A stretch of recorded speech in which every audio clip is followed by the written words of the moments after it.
All right, let's get started. Chapter 10, Project Management. Once again, if you guys want to be added to the group chat, we have over 20 members. It's all about the business and finance exam. You guys can help each other out. Maybe find a study buddy. You can just text the number down below and we'll add you to the group chat. And also, I will be making a course soon on how to pass the business and finance. The course might be available now. Just check the link in the description or the comments and it might be there. This will help you pass the business and finance exam, just the business and finance exam. And we'll go over everything in the books so you're ready to go take your test.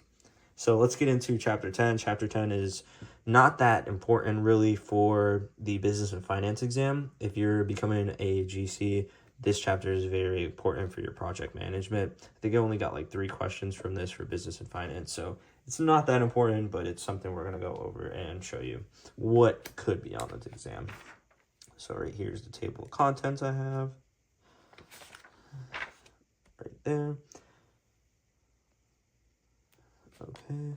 A flow chart of the estimates bid process is shown below. It's the flow chart right here. General clauses and condition. Notice to bidders, proposal, general contractors. Proposal is a form that is completed by the prime contractor or subcontractor as applicable and submitted at the specific time and place, and is the prime contractor / subcontractor's price for performing the work as specified. The proposal is the legal instrument that binds the prime contractor to the owner. Okay. General conditions. So definitions. These are all the definitions right here. Estimates. The analysis of the plans and specifications in an effort to determine the materials, labor, and costs necessary to provide the owner / prime contractor with the project they set forth in the contract documents include the applicable time schedule. Methods of estimating. You got the square footage method. You have detailed survey or piece method. You have the unit price method, approximate estimates, and then right here, type of estimates right here.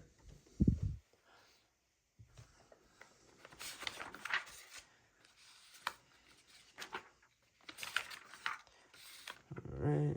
Material estimates. Material estimates are used as a basis for construction material procurement, and as such determine if sufficient materials are available to construct or complete a project. Long lead items. Long lead items are those which are not readily available through the normal purchasing system and require special attention by the estimator to ensure delivery at the required time. Factors affecting production. Equipment speed. This will be a question right here. Equipment speed will usually average 40 to 65% of speed limits, depending on factors such as the conditions of the road, number of intersections to be crossed, amount of traffic, and length of haul, type of materials, safety factors, the experience of the operators, the age and condition of equipment, completion time affects production, climate. Labor estimates, preliminary manpower estimates. A good preliminary should vary less than 15% from the detailed estimates. Detailed manpower estimates. Factors affecting production, weather conditions, the skill and experience, the time allocated for completion, the size of the crew, site accessibility, type of equipment available. All right, foreseen conditions right there. Okay. So right here, 1 man day equals 8 man hours of direct labor. Construction contracts. When a conflict, this is important right here. When a conflict exists in a contract, the specific provisions prevails over the general provisions. Once again, the specific provision prevails over the general provisions. The handwriting provision prevails over the type provision, and the type provision prevails over the printed provision. In the event there is an inconsistency where numbers are expressed in words and figures, the words govern. So it's like a check. Whatever the check says in the writing governs over the numbers. Source of standard industry informs include those type of contracts, competitive bidding, typically fixed price, second major, direct owner contract negotiations, lump sum cost plus guaranteed maximum price contract.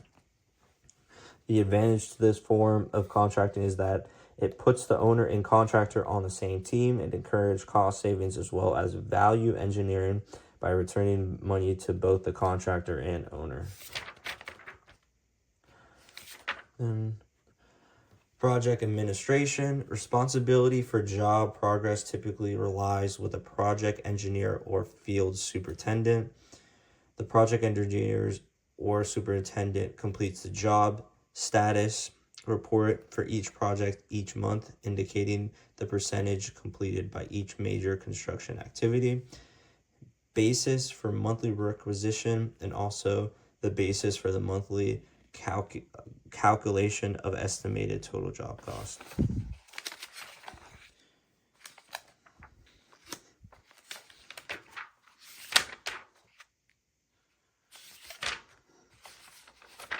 Oops. Nothing. Okay. Did I miss one? No, we're good. Subcontractors. General contractors subcontract approximately 50% of the work.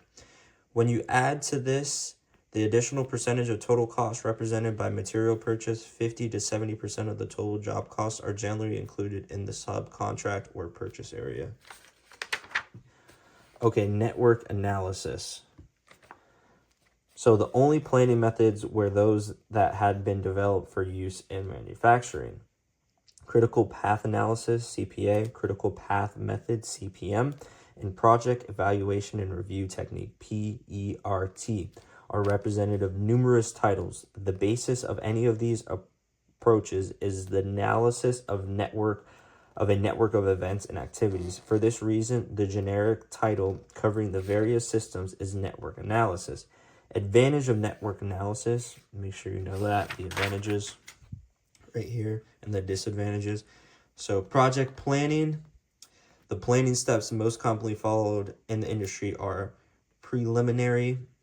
Note the preliminary phase should identify between 10 and 15 activities key to major construction phases of the project. The activities identified should represent no more than 10% of the aggregated project work detailed. Micro activities should this is important right here too. This one I remember. Micro activities should be between 3 and 15 days of duration, right there. Once again, micro activities should be between 3 and 15 days of duration. I had this on my test too. The network construction. A network is used to represent any sequencing of priorities among the activities which constitute a project. This sequence is determined by two types of dependencies, hard and soft. Right there. I had this on the test. It was asking me what hard was. I don't remember specifically. Project schedules. Right here, the project schedule should be formally reviewed and updated at least once every 30 days. Projects should be posted at least weekly.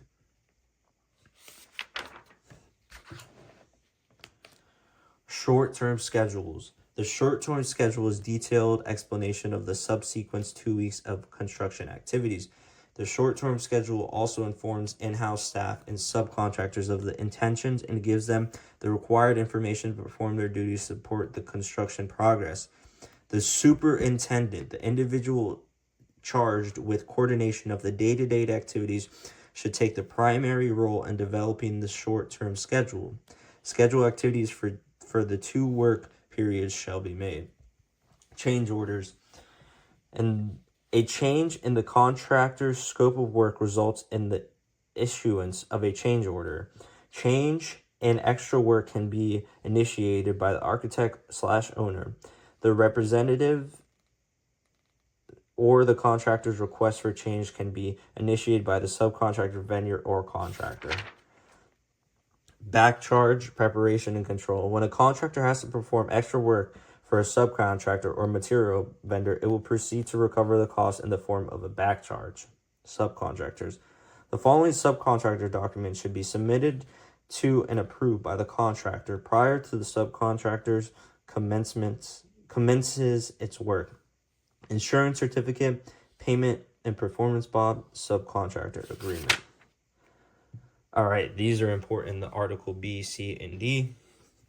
So in subcontractor defaults, if it is the responsibility of the project manager to notify a subcontractor and / or a vendor when it is in default of any provisions of the subcontractor's agreement, a standard subcontractor agreement could have the following notification clause: Article A, B, C, and D.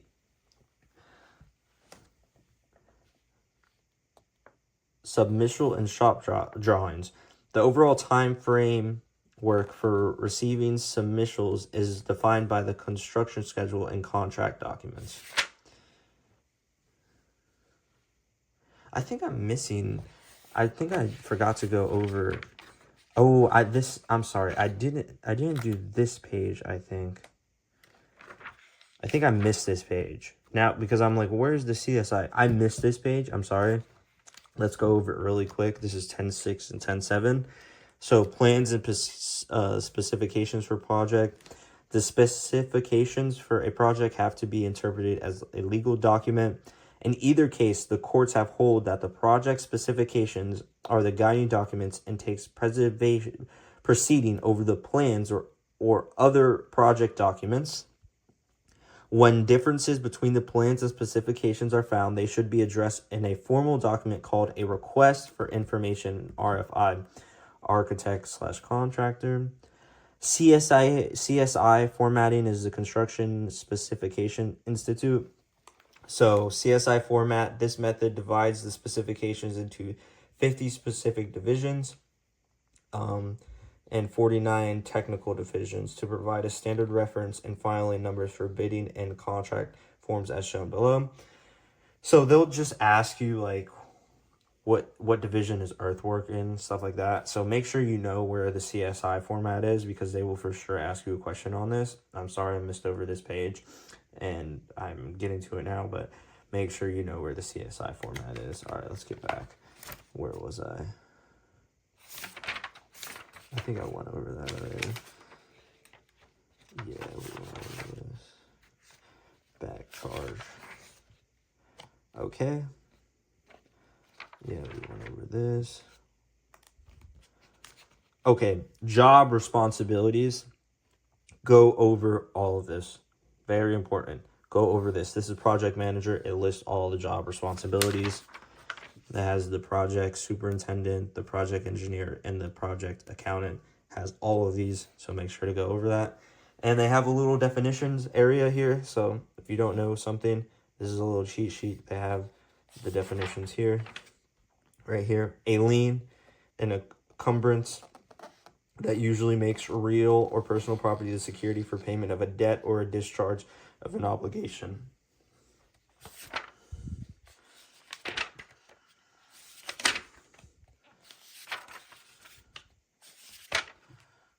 I didn't have anything on this. All right, emergency response plans. Every work site, including your company backlot, should have an emergency response plan. Training employees on what actions to take in case of an emergency, where to get help, and required notification. It is important that every person knows his or her role and limitations in an emergency. Okay. Cost of environmental non-compliance is $10,000 per day per violation. Hazardous waste management, record keeping resource. All right. Send a notification of all demolition projects, even if there is no AACM present in the structure, to the Florida Department of Environmental Protection at least 10 working days before beginning the demolition. FDEP has a notification form. Okay, wetlands. The U.S. Army Corps of Engineers is the permitting agency for the federal government. All right, there we go. Chapter 10 is done. Hope you guys liked the video. Once again, I have the group chat down below and the course is being created, so make sure to look out for that, or it could be already released right now. If you guys have any questions, just leave a comment down below, and I hope you guys like it. If you're watching the full video, congratulations. You went through all 10 chapters of the Contractor Manual. And now we're going to get into the Builder's Guide to Accounting and the AIA document. So I hope you guys like my videos. It takes a lot of time to do these videos and edit these videos. Liking down below and commenting down below helps me a lot. So see you guys in the next one. Peace.